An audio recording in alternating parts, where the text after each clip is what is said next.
MSP के निर्देश पर जनपद में नकली खाद बनाने तथा उसकी बिक्री करने वाले अवैध माफियाओं के विरुद्ध चलाए जा रहे अभियान के अंतर्गत जिला कृषि विभाग एवं कलान पुलिस की संयुक्त कार्रवाई में नकली खाद बेचने वाले 2 शातिर अभियुक्तों को गिरफ्तार कर उनके पास से 103 बोरी नकली डीएफओ एफको कंपनी की खाद तथा 261 बोरी जिप्सम दानेदार कैल्शियम सल्फेट के साथ ही 36 बोरी इंडियन पोटाश लिमिटेड नकली खाद बरामद कर अभियुक्त के विरुद्ध मुकदमा पंजीकृत कर उन्हें जेल भेजा गया। इस पर अधिक जानकारी देते हुए ये जनपद शाहजहांपुर में नकली डीएपी बनाने का एक घटनाक्रम अनावृत किया गया है और इसमें पुलिस विभाग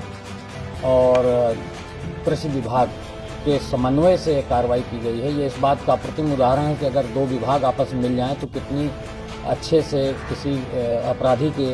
गतिविधियों को नियंत्रित किया जा सकता है या रोका जा सकता है। कृषि विभाग को इस आशय की कुछ जानकारियां किसानों के माध्यम से मिल रही थी कि वो जो खाद इस्तेमाल कर रहे हैं उसका उतना असर नहीं हो रहा है, तो इसको क्रैक करने के लिए नकली ग्राहक तैयार करके उनके माध्यम से डीएपी परचेज करने का एक नेक्सस तैयार किया गया और उसके क्रम में कल थाना कलान की पुलिस और जिला कृषि अधिकारी के द्वारा 261 बोरी डीएपी नकली इफ्को ब्रांड की पकड़ी गई है, जिसमें 2 मूल अपराधियों को गिरफ्तार किया गया है। उनमें से एक है पंकज वर्मा पुत्र विजय वर्मा, ये थाना तिलहर के निवासी हैं, और दूसरा अभियुक्त है आयुष गोयल पुत्र अशोक गोयल, ये वृंदावन कॉलोनी थाना कोतवाली का ही रहने वाले हैं। ऐसा माना जाता है कि ये बहुत दिनों से इस व्यवसाय में लिप्त थे और इनका मोडस ऑपरेंडी ये था कि ये जिप्सम के बैग में डीएपी की कोटिंग करके और उसको जिप्सम जैसा बनाकर इफ्को ब्रांड से सस्ती दरों पर सप्लाई दे देते थे। लगभग 200-250 का बैग इनका पड़ता था और किसान तक जाते जाते ये लगभग 800-1000 के उसका बाजार मूल्य होता है, 1200 रुपये तक के बाजार मूल्य में पहुंच जाता था। निश्चित रूप से वो अपने डिस्ट्रीब्यूटर को और अन्य लोगों को थोड़ा ज़्यादा कमीशन देते रहेंगे ताकि उनको भी इसमें बिक्री में सहयोग मिल सके। तो किसानों को होने वाली इस हानि को बचाने के लिए कृषि विभाग विशेष रूप से जो हमारे जिला कृषि अधिकारी सतीश चंद्र पाठक और जो हमारे एसएचओ थाना कलान हैं मिस्टर दिलीप कुमार और उनके साथ उप निरीक्षक थे मिस्टर मोहम्मद आरिफ खान और 3 कांस्टेबल, इनकी एक टीम बनाकर कल इसको अंजाम दिया गया। इसके पहले भी पुलिस ने एक बार कोशिश की थी, लेकिन उस समय शायद सूचना सही नहीं थी और इस वजह से हमें सफलता नहीं मिली थी, लेकिन कल एक बड़ी सफलता मिली और इसकी परतें उधौनी शुरू हुई और 3-4 जगहों पर छापा मारकर 261 बोरी के लगभग हमने ऐसी सामग्री पकड़ी है जिससे इन्होंने तैयार माल बना रखा था। इसके अलावा कुछ कच्चा माल भी है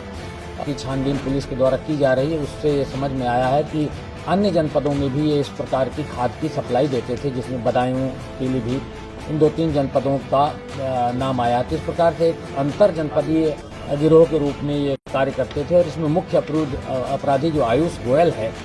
उसको गिरफ्तार कर लिया गया है। उसके गोदाम में छापा मारा गया था, ये देख मुझे लगता है उसको भनक लग गई थी, उसने माल काफ़ी हटा दिया था, लेकिन फिर भी बहुत सारा माल वहाँ से बरामद हुआ है। अब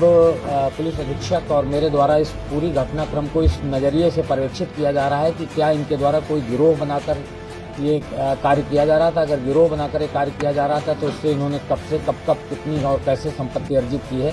ताकि गिरोहबंद अधिनियम के तहत इनके विरुद्ध हम कार्रवाई करते हुए इनकी संपत्ति को गैंगस्टर एक्ट में कुर्क नीलाम कर सके और इससे जो उन्होंने धनोपार्जन किया है उसको ले सकें। तो इस दिशा में भी आगे प्रयास किया जाएगा। मेरी जनता से अपील है कि अगर सस्ते में कोई चीज़ मिलती है तो सावधानी बरतने की ज़रूरत है, क्योंकि बहुत सारे लोग गलत तरीके से आपको नुकसान पहुंचा सकते हैं। तो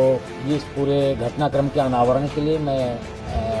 अपनी पुलिस टीम को, विशेष रूप से थानाध्यक्ष कलान और इंस्पेक्टर कोतवाली को और अपने जिला कृषि अधिकारी डॉक्टर सतीश चंद्र पाठक और उनके लोगों को मैं और पुलिस अधीक्षक महोदय